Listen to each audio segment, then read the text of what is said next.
Hi, my name is Craig Sutherland, Director of Safeguardlife.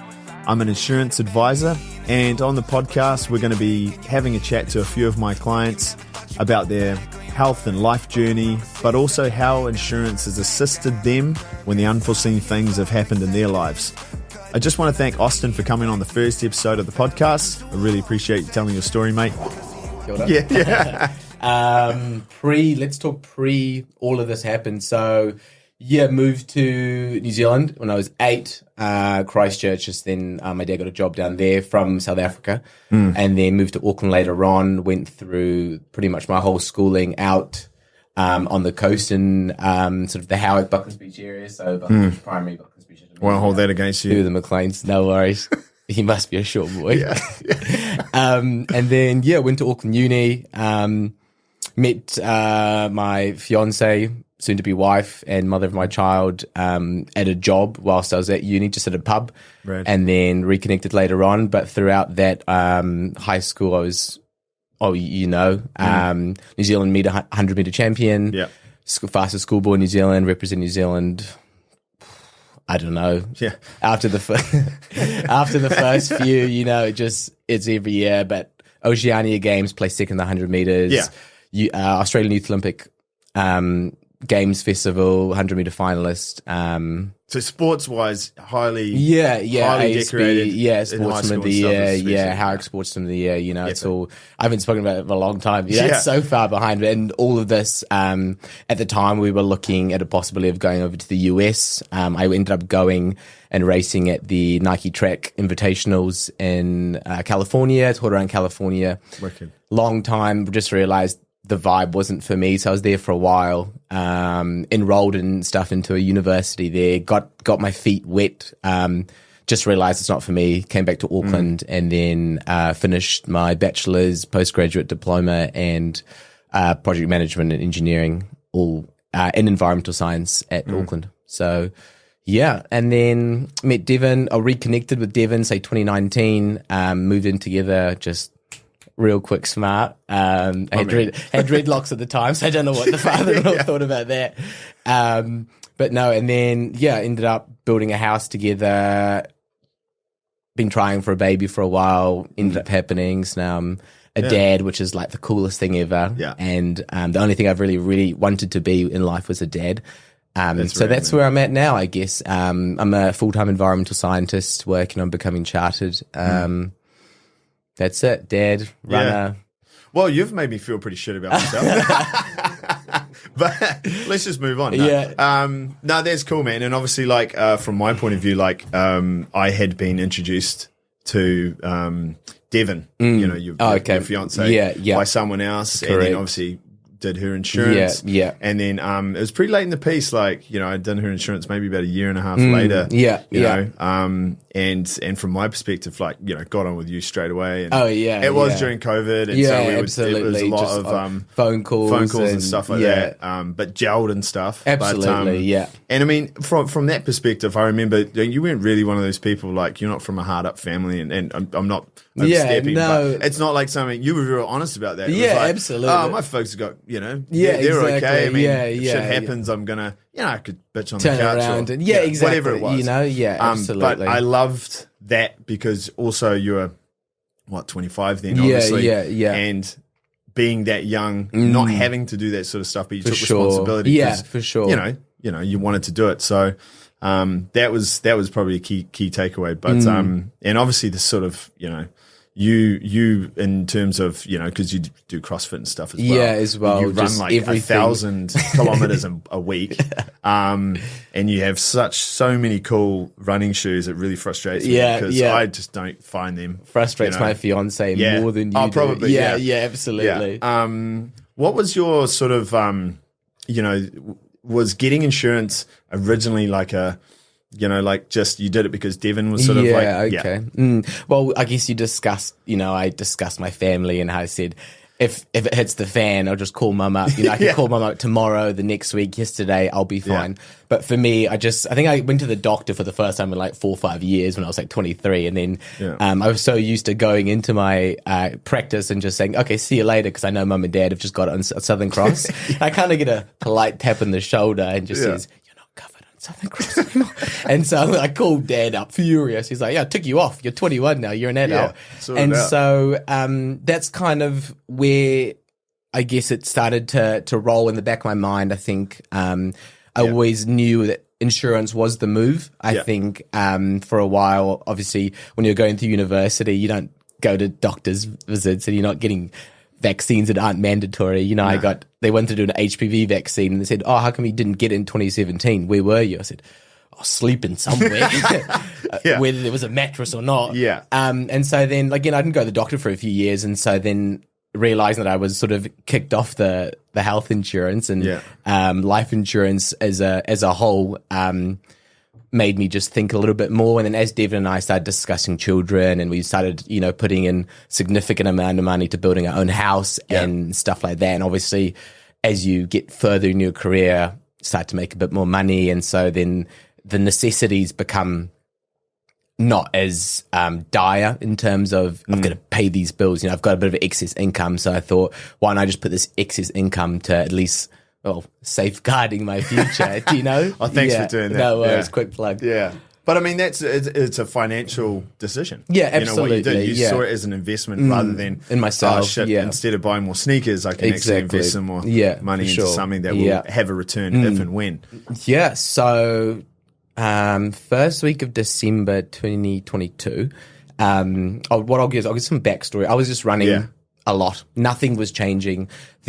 Previously, for about the year, all the boys were sort of discussing maybe we should, you know, slow down on the drinking. And we were having maybe 4 or 5 beers every 2 weeks. Everyone's at that stage in my life where we're thinking babies, thinking mortgage, you know what I mean? That's me on a Tuesday. But we all run together. So for me, I was already in a really good physical shape, mental shape. You know, insides were great as well. I was running a lot, training for the Auckland Marathon. You know, everything was going well.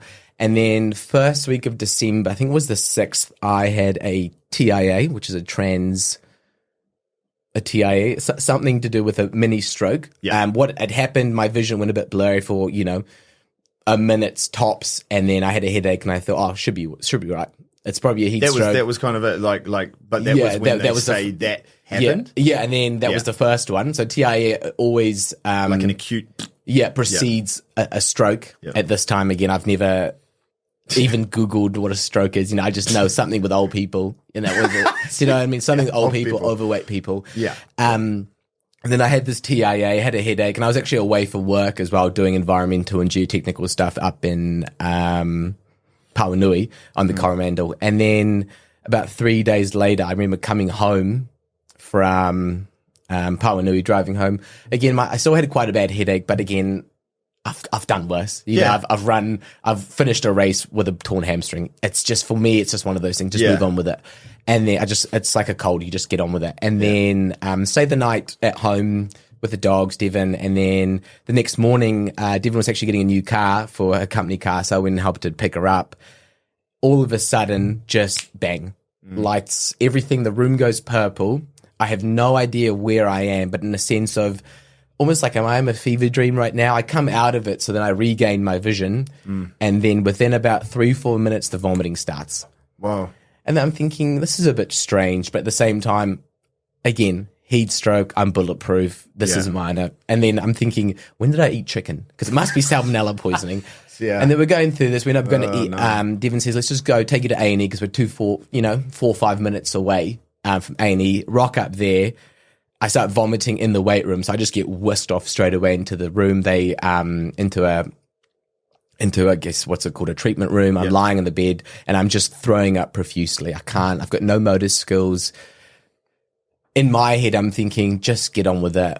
I'm ready to go home. I'll vomit at home, right? I'll just don't get it on my shoes. And then the doctors keeps coming in. They said they've given me tramadol. They gave me an anti-nausea, and I'm still vomiting. And at this time, everything's going so quickly. And I was there for 2 hours, and they're thinking, this doesn't make sense. Why don't you go to why don't you go to Middlemore, and then we can kind of see what what's the move here? So I go to Middlemore. They don't know what's going on. That night, they said, you should probably stay in the short stay. Again, my mum took me to Middlemore. I sent Devon home. She's pregnant at the time. I said, don't worry about it. I will be fine. Yeah. And then mum comes with me. They said, you should probably stay the night just to be sure. I'm calling Devon. I said, I'll see you tomorrow. I'm coming home. Just tell work I will be there in later. So everything for me is just all very mundane. I'm just going through the process of things. Yeah. And then I get whisked off. Mum goes home. I get whisked off into a scan, an MRI. I never knew what an MRI was. Yeah. At 2, 3, 4 in the morning. And then I wake up again, and Devon's come to the hospital just to visit me, because I'm telling her, pick me up, let's go home. And I'm just waiting. I said, can I go home? Can I go home? And then they've told me that I've had a stroke. And this was after the MRI? That was right after the MRI. So we're talking, I got whisked off at like 4 or 5 o'clock in the morning. Obviously after a stroke, not realizing I'm so tired. Like I can't even move. I get taken into the MRI. The hospital's dark. It's like a horror movie. You know, like you'd have no idea where you're going. Hospitals are scary anyway. Yeah. And I've never been in a hospital before. Right? For some people. For me, it was, and I hate using that word traumatic, and because it's used quite liberally, and people get upset. And I mean, it's a stroke, dude. You can say traumatic. Right, yeah. And I've never been through trauma like that before, but I guess we can discuss that later on. Yeah. And then the ball dropped, and then I said, what? And Devon's looking at me, and I said, this can't be right. Yeah. I said, what I do know of a stroke is I'm not old, I'm not overweight, I'm not obese, I'm not. Well, severity too. I mean, from my experience, this is just, some people that have a stroke, it's like half their body. Oh, yeah, and that's what I'm thinking. I said, and that's why when you said it to me, I was like, are you going to start talking like Sylvester Stallone? Exactly. Like, you sound okay. You sound chirpy on the phone. Yeah, and I spoke to you maybe the next day. That day they told me, and then that was kind of the start of my new life. I was in hospital for 2 weeks. Obviously, we discussed and we had communication basically every day. Yeah. I've had lumbar punctures done, which is. Right. Yeah. If you know, you know. No, you told me about it. And I've had bone marrow taken off to Finland. I've had so many MRIs I can't even count. I've had dyes put in me, all sorts, and they still come to the conclusion they're just not sure what happened.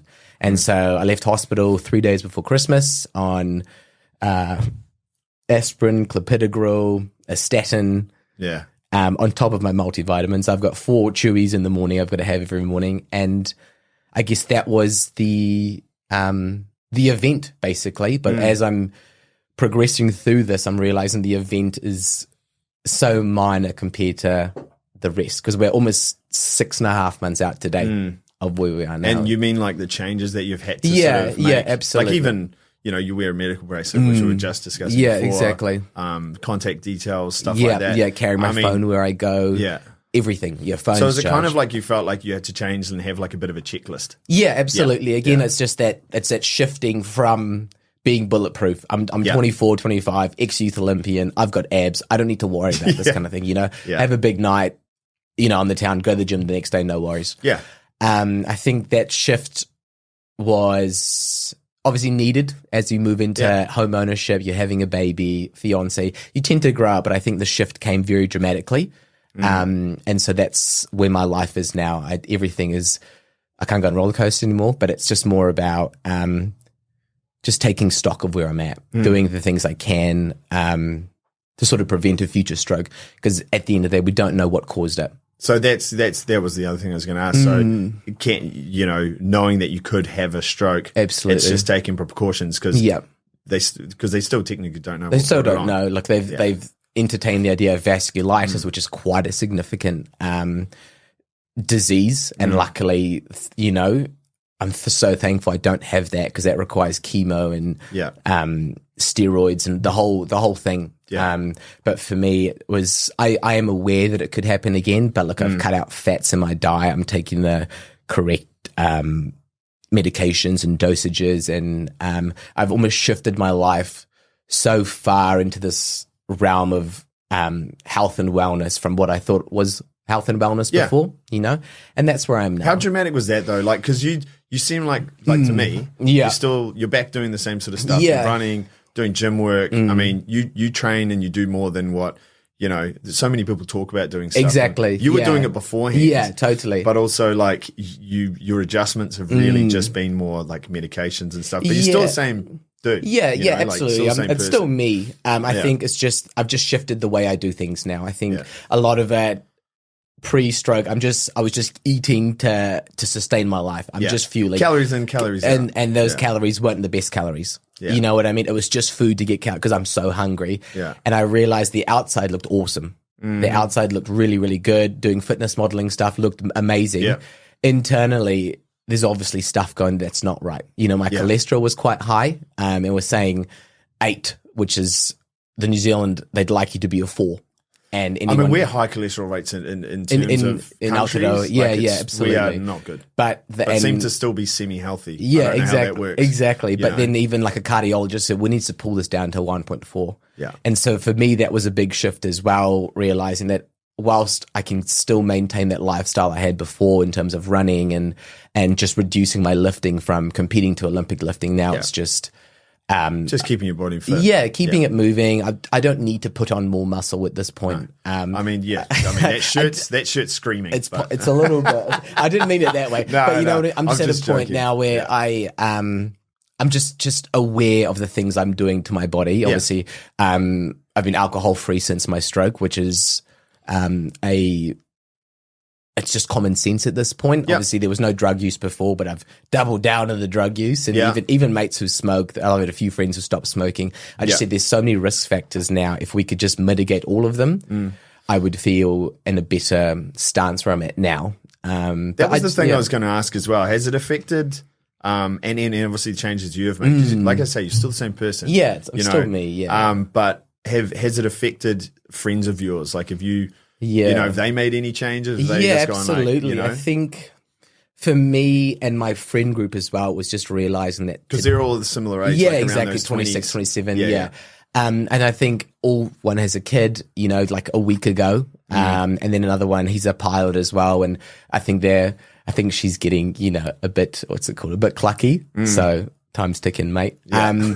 But I think we realized that today's not promised. And that was the biggest thing for us. We met at the CrossFit gym. We're all idiots and we're all the same guys. Rip, shit and bust. Yeah, exactly what it is. Big nights in, fast and loose. All have our careers, and it's just gotten worse because now we've got money to be faster and looser. Yeah. But I think for me, the biggest shift was, and all of us was just realizing today's not promised. Longevity, man. Tomorrow. Yeah. Sorry, tomorrow's not promised. Yeah. Tomorrow something could happen. Because for me, the tomorrow did happen. Yeah. And luckily I'm here now being me. But that was a big mental sort of barrier to get through, and just living each day, not like it's my last, but that realization, obviously you get that when you're older. And I know I listened to a podcast about All Blacks saying, a few my ex-All Blacks saying, my mates are dying, my mates are getting ill. It gives perspective to life. But now I'm 26, 27 with perspective to life. So I'm blessed in that sense. Obviously, it would have been great the stroke didn't happen. Yeah. But I'm aware that life isn't promised anymore. Yeah. Yeah. So in terms of how do you feel, like, take us through the insurance side of things, because obviously we were talking every day. Yeah, absolutely. Twice a day, 3 times a day. A lot during the day. Yeah. Obviously I'm going to start with, it was around Christmas time. And I know how the experience was, but and it was shithouse to start with. Oh, absolutely. Yeah. So give us your take on it, and then also how you felt like, and you can be honest. I don't have a gun under the table. But about how I assisted, how even the insurer, we won't name them just that's for purposes. Fine. Yeah, cool. But just absolutely. takes through the sort of look. It was. I even forgot I had insurance until Devin said, "You need to call Craig." Yeah. So, who? At this point, not that memorable, am I? at that point, I'm asking the doctors, "Am I going to die?" Because I don't know what's going on. And the doctor's like, "You'll be fine. It's fine. It's fine. It's fine." And I just have no idea what's going on. And so then, obviously, Devin my fiance made me call you, and I told you over the phone, and obviously you said, no. I said, no, you're bullshitting. Yeah, and I said, where are you? Yes. I said, I'm in Middlemore, somewhere in Middlemore. obviously throughout, I was in hospital for 2 weeks, so that was quite difficult to navigate where things were going. I think we were waiting on a real diagnosis to start with. Obviously, we had the acute stroke, but we were waiting on the possible causes. And I know you got the ball rolling. Like you said, unfortunately, I got discharged from hospital on the 22nd or the 1st of December.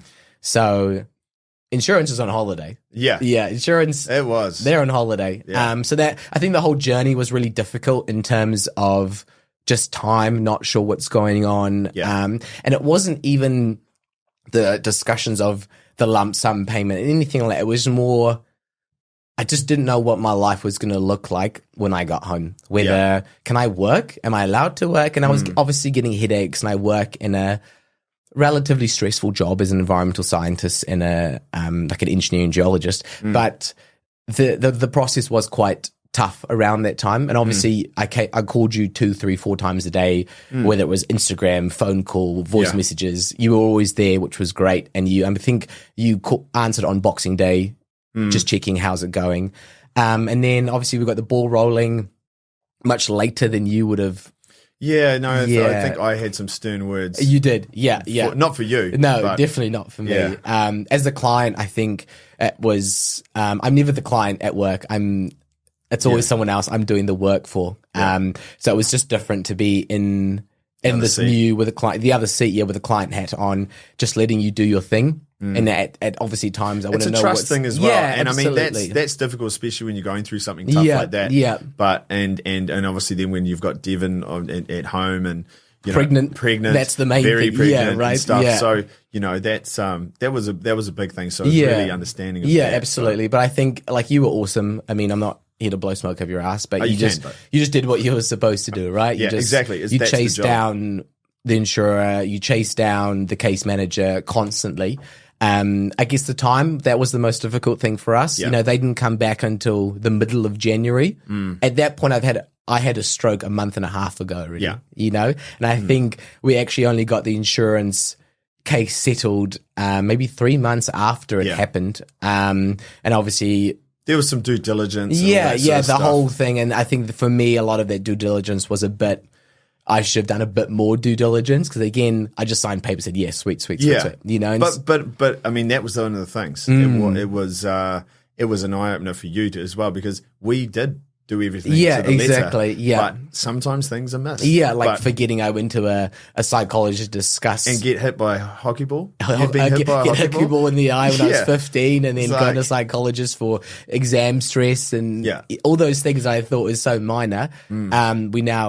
We now realize also that from my point there. of view, that was real funny because I was thinking, what house has Austen gone through? Like just in case, even in my head. Yeah, so, me too. Well, I called my mum. Really, exactly. Mum, what have I been through? What else happened? Have I had a stroke before? Yeah, exactly. But so it wasn't the easiest of, I said journeys, I guess, but I guess that's where we're here now. It's all worked out in the end. And the end result, like how, and we're not talking about figures or anything, but in terms of, we know you got a critical condition or trauma payout. Yeah. Things like that. How did that, once it happened and what did it do to just, I mean, obviously financially gave you some peace of mind. But how's it changed? Has it changed your life a little bit? Has it done some stuff? Not significantly. I don't want to sound like it's... No. At the end of the day, it's a significant amount of money. Yeah. It just meant we could just pay off a few loans quicker that we the builder's bills came in, like stuff like timber and all that kind of stuff we'd put on a few cards and stuff like that. But to be honest, nothing's changed significantly. I think the income protection has been the thing that makes a difference every week, every day, in and out.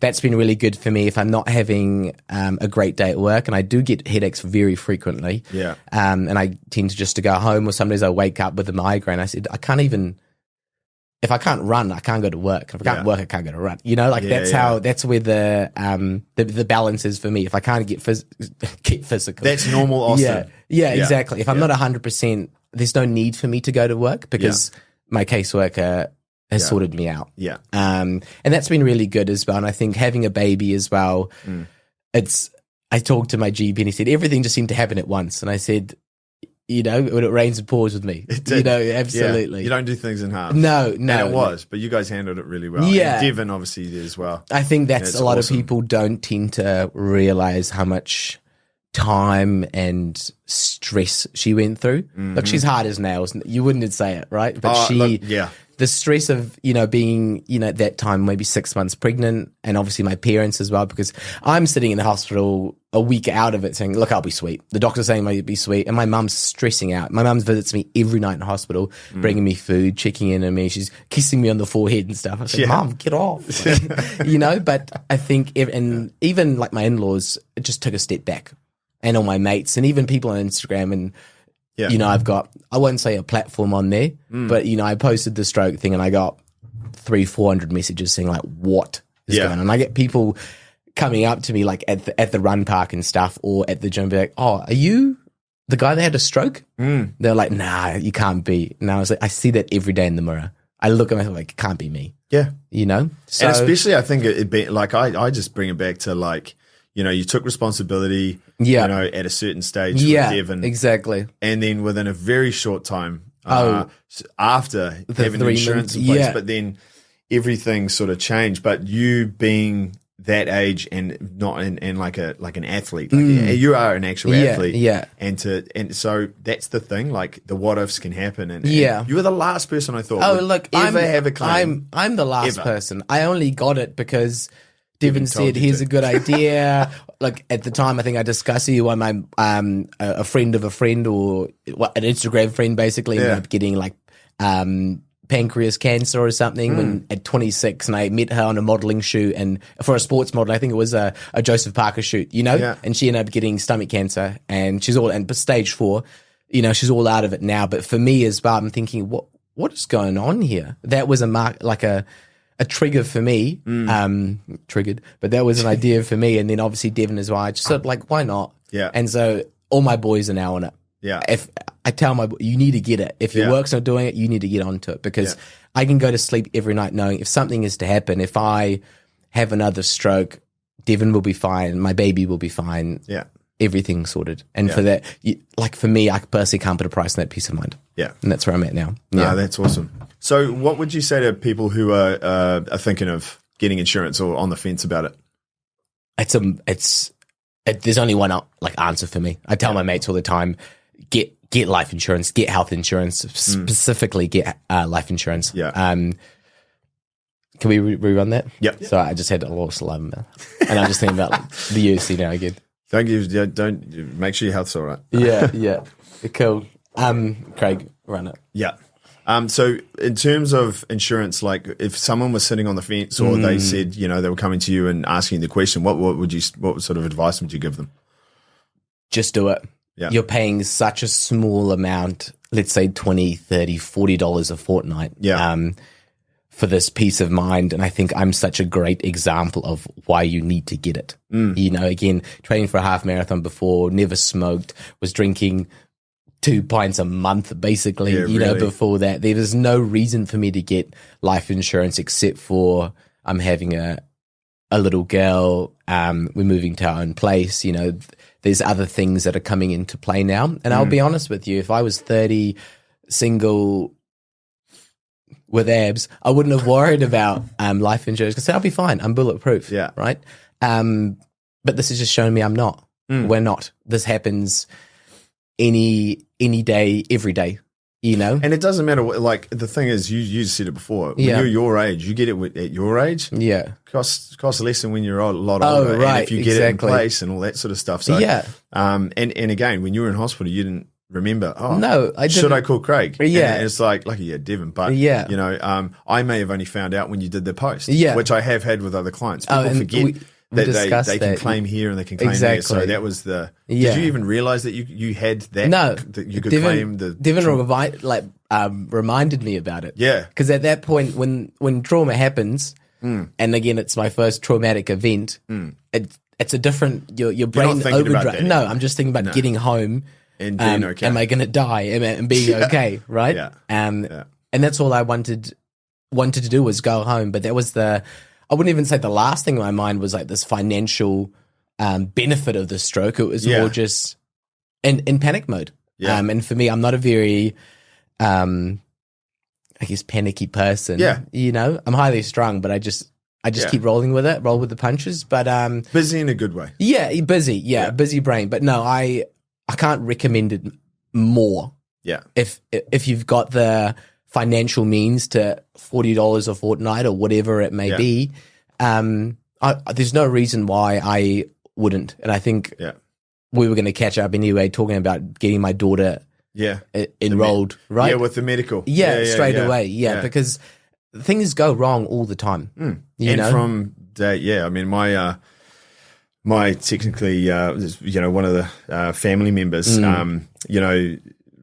a little girl, basically is, had to get grommets. That's right, with the ears. And I said, 5 months old, nothing would have happened. But no, if you've had too many ear infections, it was an exclusion. It had to pay $3,500 to get these grommies. It would have been paid for under the other stuff. So it's never too early and it's never too late. It's just, again, it feels like this armor I'm wearing, just knowing that anything was to happen again if I have another stroke, because it could happen. A stroke could kill me, a stroke could paralyze me. At least knowing that if I can't work again, Devin and my baby and the extended family will be fine. Just on that, was there any, are they sort of doing any sort of investigations in terms of, like, is there any further investigations, or are you kind of set? No, I actually went to Middlemore yesterday. So every 4 months I go and have a check. I get blood panels done. Every 2 months I've had more MRIs. Yeah. You know, they could do this for the rest of my life, and I'm under monitoring for the rest of my life.